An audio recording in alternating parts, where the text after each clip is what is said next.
He was probably the most miserable hostage we've ever seen, his head covered, tied tightly to a chair, unable to move, and beaten brutally with a wooden stick by the vicious bandit leader. But just as he was being tortured, his rescue squad was already on the way. 3 armored Land Rover defenders, each modified for combat and each with its own unique enhancements, roared aggressively toward the bandit-occupied city. Inside the vehicles was a legendary team of elite mercenaries. Realizing they were nearing the enemy base, Captain Rose Tianfeng suddenly jerked the steering wheel, spinning the rear of the vehicle forward.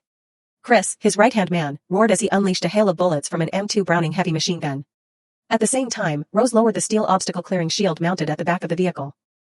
They smashed through concrete barricades, sending debris flying, then rammed straight through the front gate in a violent burst, charging into the enemy stronghold. The mercenary squad and all 3 vehicles began a ruthless assault, firing wildly at the enemy surrounding them. The weapons specialist, even hefted an RPG-22 launcher and fired at a guard post on a balcony, blowing up the entire structure and killing the enemies stationed there. In the second vehicle, the muscular Land Grant lowered the battering ram drill mounted at the front. With one powerful slam, they crashed straight into the structure, making Land Grant roar with excitement. Meanwhile, Rose drove the armored vehicle all the way up to the second floor of the building, preparing to attack from above. But at that moment, an enemy attack helicopter appeared. Chris fired wildly with his M4A1 assault rifle, but none of the shots landed. The helicopter moved closer and closer, its mounted cannons relentlessly spraying bullets at them. Rose, an absolute madman of the underworld, casually detached the motorcycle mounted on the front of the vehicle, hopped on, and launched himself straight toward the helicopter. Unbelievably, he took down the chopper with nothing but a motorcycle. It was completely insane, earth-shattering. Meanwhile, the rest of the team had infiltrated the base and were engaged in brutal close-quarters combat. As usual, Thurs wielded his monstrous AA-12 automatic shotgun, turning enemies into Swiss cheese. Jin Yang, a kung fu master from the east, struck flesh with fists and feet, making his enemies scream in pain. To him, anything could be a deadly weapon, even a simple plastic grabber became a skull-crushing tool in his hands. The warlord torturing the hostage seemed almost addicted to inflicting pain. He had just picked up a huge pair of pliers and was about to make his next move. But within 3 seconds, every bandit in the room had been wiped out. Rose ripped the hood off the hostage's head. To his surprise, it was an old acquaintance, and a longtime rival. A man known as Uncle Chen. Chen had come for the same reason, to rescue a wealthy Chinese businessman. He and the mercenary squad were after the same target. Because the mercenaries had accepted a major contract, they had no choice but to back off and give up the competition. But the old fox never leaves empty-handed. He immediately snatched Thurs's AA-12 shotgun and claimed it as his own signature weapon. After parting ways with Chen, the mercenary team climbed onto a high platform. They scaled a towering steel structure, and Thurs destroyed the supporting beams of a water tank to block the advancing enemies. The team then hooked onto a cable, sliding along the high-voltage lines and gliding into the forest while enemies below fired relentlessly at them. Rose was hit by several bullets, screaming in pain as he fell to the ground. Chris jumped down to cover him while the others continued sliding along the cable until they landed straight into a large river. Rose struggled to his feet. Despite being shot, his body armor had absorbed the impact, leaving him unharmed. But suddenly, a squad of enemies surrounded the two of them, rifles raised. Even in such a desperate situation, Rose showed no fear. He slowly raised one finger, as if signaling the release of a hidden secret weapon. In an instant, all the enemies dropped dead. It turned out a young sniper had been lying in wait from afar. His name was Billy, the newest recruit Ross had added to the team. Billy was the real secret weapon. The team jumped onto a speedboat and raced down the river, with several enemy boats chasing close behind. The enemies fired not only rifles but even mortar rounds at them. But suddenly the mortar gunners had exploded. Billy had reached the hilltop, providing overwatch for his team. Moments later, a seaplane emerged from the sky. Chris climbed into the nose turret position and opened fire on the enemy boats, while Rose brought the aircraft down onto the water, opening the rear hatch to let his teammates aboard. Rose opened the rear hatch, allowing the team on jet skis to ride straight into the aircraft.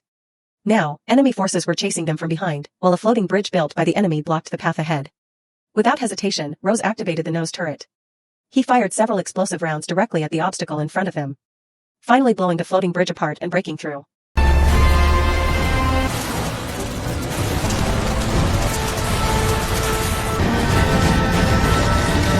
The plane finally cleared the last barrier and rose steadily into the sky. Once again, the mercenary team had completed another highly dangerous mission, flying over the skies of Hebei. Jean Y's task now was to escort the wealthy client back safely. After that, he could finally go home and get some rest. Whether he would return or not was uncertain. He was getting older, and the thought of retirement wasn't so bad anymore. When old members leave, new blood will always take their place. Billy was the team's fresh blood.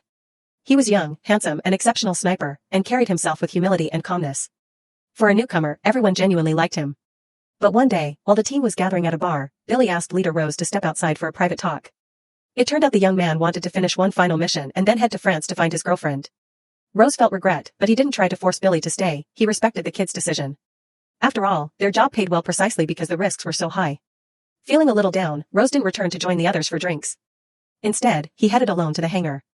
He stepped onto the plane, planning to enjoy a moment of silence. When suddenly, someone appeared from the cockpit. It was Church, the middleman who always handed out their missions, and he looked furious. Back in the first movie, although the mercenary team had completed his assignment and eliminated the traitor, Rose had stolen $5 million from him to help the woman he loved rebuild her homeland. Now, Church demanded repayment in the form of a free mission. The new task: travel to a mountainous region, locate a crashed plane, and retrieve a secure deposit box stored inside. To unlock it, Church would send a female decoding specialist to accompany the team. At first, when Rose heard the mission was simply to locate a crashed plane, he didn't think much of it. But the moment he learned he had to bring a woman along, his mood instantly soured. Still, under Church's pressure, he reluctantly agreed to meet the decoding specialist named Maggie. This Maggie woman, surprisingly, shared the same love for motorcycles as Rose. But from the very first meeting, the two were at each other's throats. Their banter non-stop, her personality sharp and forceful. Rose hated bringing women on missions, yet there was nothing he could do. Besides, this sharp-tongued woman also happened to be Goldfront's ex-girlfriend. And just like that, the mercenary team began their new journey. They trekked through dense jungle until they found the wrecked aircraft. A few wild wolves were gnawing at the remains. Rose pulled out his pistol and fired several shots into the air, scattering the wolves before the team approached the crash site. As usual, Rose assigned Billy to take position on a nearby hill as lookout. He then led Chris and Maggie into the plane's cabin. Inside, the three discovered a massive steel container, and within it lay the encrypted box they were searching for. The strong man strained to pry open the iron door, while Maggie quickly connected her laptop and began decoding. She had to race against the clock, because the encrypted lock changed its password every 120 seconds. But haste leads to mistakes, and Maggie slipped up on her very first attempt. Her error immediately triggered the bomb's countdown. Only 1 minute remained. Everyone shouted for her to get out, but Maggie refused to leave. And since she stayed, no one else dared to escape either. The entire team remained right beside her. At the very last moment, Maggie successfully cracked the code, opened the steel door, and retrieved the secure box. The mission was finally accomplished. Rose quickly regrouped the team and prepared to pull out. But the moment they stepped out of the small forest, several shadowy figures appeared through the mist ahead. Everyone tensed up instantly. They drew their pistols and aimed at the shapes in the fog. The figures raised their weapons as well, locking both sides into a silent, deadly standoff. And then the enemies dragged Billy forward, his body soaked in blood. Rose's heart sank. Billy had been captured. ABO, one of the enemy's men, stepped forward, pulled out a double-edged dagger, and carved a deep wound across Billy's chest. Seeing the young rookie with a gun pressed to his head, Rose had no choice. He ordered his entire team to lower their weapons. Every gun they carried was taken away. Then glanced at Rose's knife. It was known as the toothpick, a tactical blade manufactured by J. Hibben, a high-quality weapon any fighter would covet. But Ben didn't just want Rose's knife. What he truly wanted was the box. He pressed the tip of the dagger against Billy, threatening to kill him unless Rose handed it over. Not wanting to see his teammate harmed, Rose had no choice. The mercenary team was forced to surrender the box. As the exchange took place, Chris and Ben's right-hand man, ABO, locked eyes with clear hostility. The way they glared at each other made one thing certain: a fight between them was inevitable. Once Ben secured the box, he ordered the entire mercenary team to lie face down on the ground. At first, they thought the enemies would simply take what they wanted and leave quietly. But none of them expected Ben to show off his cruelty before departing. He suddenly raised his leg and delivered a brutal kick, driving Rose's own knife straight into Billy's heart. Rose lunged toward him as Billy collapsed. The poor young man pressed a letter into Rose's hand, and then he closed his eyes forever. Rose was devastated. He had lost a teammate he treated like his own son. Fueled by rage, he confronted Church, furious that he had accepted this mission without even asking what was inside the box in the first place. But now, Rose has no choice but to uncover the truth about what's actually inside the box. She explains that it contains a specialized computer holding the map to a hidden Soviet mine, where the Russians stored 5 tons of nuclear material during the Cold War. Only at this moment does Rose realize how critical the cargo really is. Had he known earlier what was inside, he would never have accepted the mission, and Billy would still be alive. The mercenary team buries Billy by the riverside. The letter he handed to Rose before his final breath was originally meant for his girlfriend, filled with hopes, dreams, and a beautiful vision of the future he longed to build. Now, all of it has been destroyed. Crit, knowing his older brother better than anyone, understands one thing for sure: what happened to Billy is something Rose will never forgive. While the team is still mourning, Ben and his men arrive at the mine. They've forced large numbers of villagers from nearby settlements to dig for them. When one exhausted man collapses, ABO, Ben's ruthless right hand, mercilessly shoots him in the head. These people aren't just criminals, they're monsters beyond redemption. Ben then rides deeper into the mine with ABO on a rail cart, fully determined to uncover the nuclear materials buried underground. The reason Ben is pouring so much manpower into unearthing the buried nuclear material is simple: he already has a buyer willing to pay $4 million per kilogram. Just imagine, 5 entire tons of the stuff. With that kind of money on the line, Ben is more than willing to kill as many people as he wants. Meanwhile, the mercenary team manages to secure a large truck and heads toward a nearby town. There, they spot a few suspicious men, clearly Ben's underlings, entering a bar. Rose immediately tells the others to stay in the truck while he and Chris go inside to scout things out. The moment they step through the bar's door, a massive, muscular man turns around and stares directly at them. The tattoo on his neck matches the exact same symbol they saw on Dylan's men. As Rose and Chris approach the counter, the nearly 2-meter-tall brute slowly walks up behind them. But he barely has time to make a move. Rose and Chris slip on their brass knuckles and, within seconds, knock out every thug in the bar with clean, efficient strikes. After extracting information about the mine from the fallen goons, the team hits the road again. On the way back, they pass through an abandoned military base, but something feels off. Inside the base stands a fully constructed American-style town, eerily empty, like a ghost city frozen in time. Everyone finds the place unsettling. Maggie then explains what it really is. During the Cold War, the Soviets built this entire mock American neighborhood for military training exercises, designed specifically to simulate urban warfare against the U.S. The mercenaries pick one of the cleaner storefronts to rest for the night. And in the stillness of the late hours, Maggie notices that Captain Rose is still awake, sitting alone, smoking in silence. Even without words, it's clear he's still grieving Billy's death, carrying the weight of it quietly on his shoulders. Having witnessed far too many comrades die around him, the old soldier has stopped letting new people into his life. Rose avoids forming attachments, because anyone who gets close to him never seems to meet a good end. In his mind, this is the punishment God has chosen for him. That night, the team manages to get some rest. At dawn, Rose steps outside with a cup of coffee, savoring a rare moment of calm. But the peace lasts only a second. He suddenly notices a large group of armed fighters moving straight toward them. Ben's men have discovered their location. Within moments, the entire storefront erupts under heavy gunfire, the walls shredded like paper. The team scrambles to retreat through the back door, firing as they run. But they're quickly overwhelmed. The enemy outnumbers them massively and is equipped with high-powered weapons. And as if that weren't enough, the situation becomes even worse. The enemy rolls in a tank. The ground shakes as the tank unleashes round after round, blasting the area into rubble. Just as it seems Rose and the others are about to be wiped out under the tank's relentless bombardment, Rose clutches his final bullet, ready to make a last, desperate stand. But before he can even fire it, something unbelievable happens.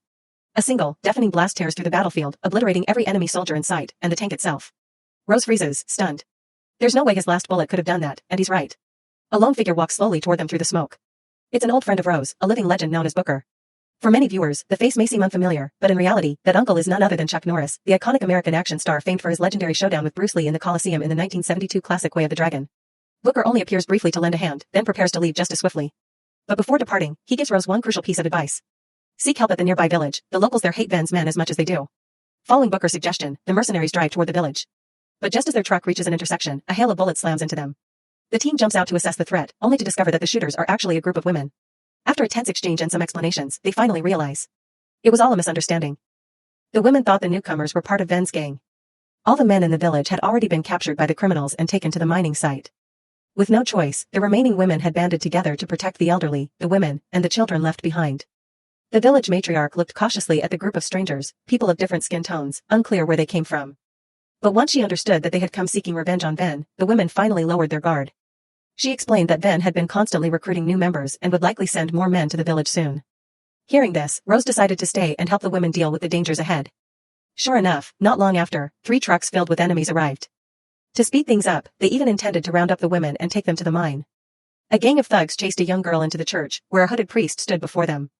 The thugs didn't take the priest seriously at all and stepped forward, planning to harass him, only to discover that the priest was actually Chris in disguise. All around the village, the members of the mercenary squad, who had been hiding, burst into action, catching the enemies completely off guard. These henchmen were no match for the trained mercenaries. The last of them was quickly taken down in a barrage of gunfire. Meanwhile, in the mine, the nuclear materials had essentially all been extracted. Ben decided it was time to leave immediately. But the miners were still there, and he had no intention of letting them return home. He planned to kill every last one of them to leave no witnesses. At the same time, the mercenary squad had reached the top of the ridge. From a distance, they observed the situation at the mine. Its entrance was heavily fortified, teeming with guards, and even equipped with cannons. Breaking in seemed nearly impossible. But Rose showed no sign of worry. He had already come up with a bold, borderline insane plan. Fully armed, the entire team boarded the seaplane and took off toward the mine. As usual, Chris crawled down into the gunner's compartment, coordinating with Rose to fire explosive rounds directly at the mine's front gate. Not only that, Rose dropped incendiary bombs, setting the guards at the gate screaming in flames. As the plane sped closer and closer to the mine, he neither slowed down nor attempted to turn away. Instead, he pushed the throttle even harder. It turned out his plan was to crash straight through the mine entrance in one go. After a bone-shaking impact, the plane's wings snapped off and the wreck skidded deep into the tunnel before finally grinding to a halt. It seemed this old aircraft, about as aged as Rose himself, had reached the end of its service. Meanwhile, a group of armed thugs was preparing to execute the miners huddled on the ground. But the next second, they were turned into Swiss cheese as the newly arrived mercenary squad opened fire. At this moment, Ben and ABO had already made their escape with trucks full of nuclear material. To trap the mercenaries forever inside the mine, Ben hit the detonation switch, triggering the explosives planted throughout the tunnels. The blasts collapsed the support pillars, burying everyone inside. Fantastic, no villain in sight, no villagers rescued, and now the mercenaries themselves were trapped. While the whole team sat in the rubble, exhausted and hopeless, the burly land grand suddenly stood up, gripping his knife with determination. As the most educated member of the team, once a proud holder of a master's degree, he eagerly stepped toward the rock wall, ready to flaunt his so-called expertise. His plan? Use explosives to blow open the stone wall he had just inspected. He told everyone to stand back, then planted a detonator at the base of the rock wall. But to his embarrassment, the charge completely misfired. As the team burst into laughter at the master's degree genius, cracks suddenly spread across the wall, followed by a battering vehicle crashing straight through it in an explosion of dust and debris. To everyone's shock, the driver was none other than Chen, a guy who looked like he walked straight out of a Terminator movie.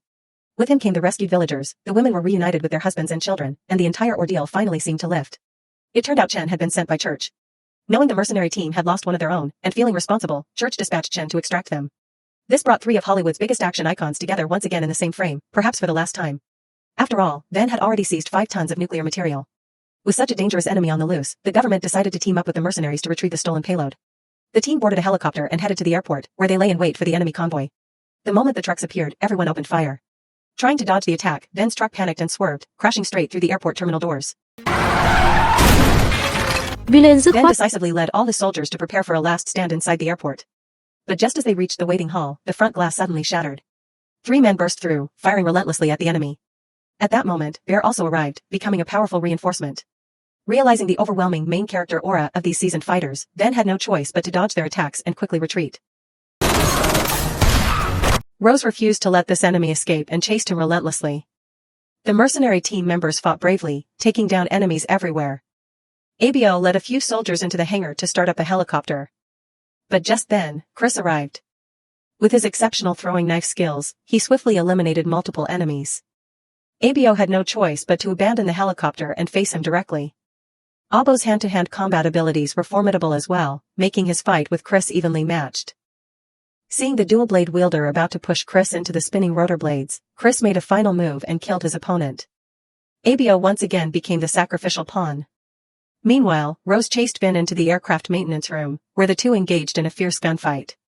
Eventually, both ran out of bullets.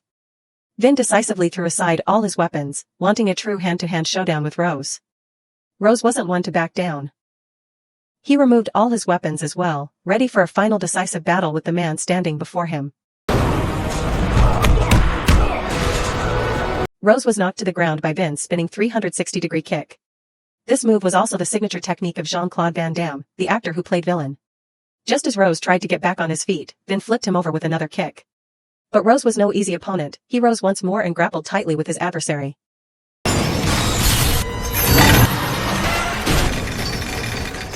Vin picked up Rose's dagger. He wanted to finish Rose quickly, but Rose unexpectedly grabbed a length of iron chain. As the saying goes, longer reach, stronger force. Vin was struck by Rose's chain, leaving blood at the corner of his mouth. Rose then retrieved his dagger. It was time to personally end his enemy. He drove the blade deep into Vin's body, taking down the man who had killed his young teammate. The mercenary team had once again completed a major mission. Church was very pleased with the result, so he gave Rose a gift, an old aircraft even more aged than he was. A group of old men like them were perfectly suited to flying such relics. They laughed heartily as they soared through the sky. The value of a movie lies in its fame, while the value of a review lies in its sentiment. Today's story ends here. Thank you for watching. What do you think of this movie? Leave your comments below.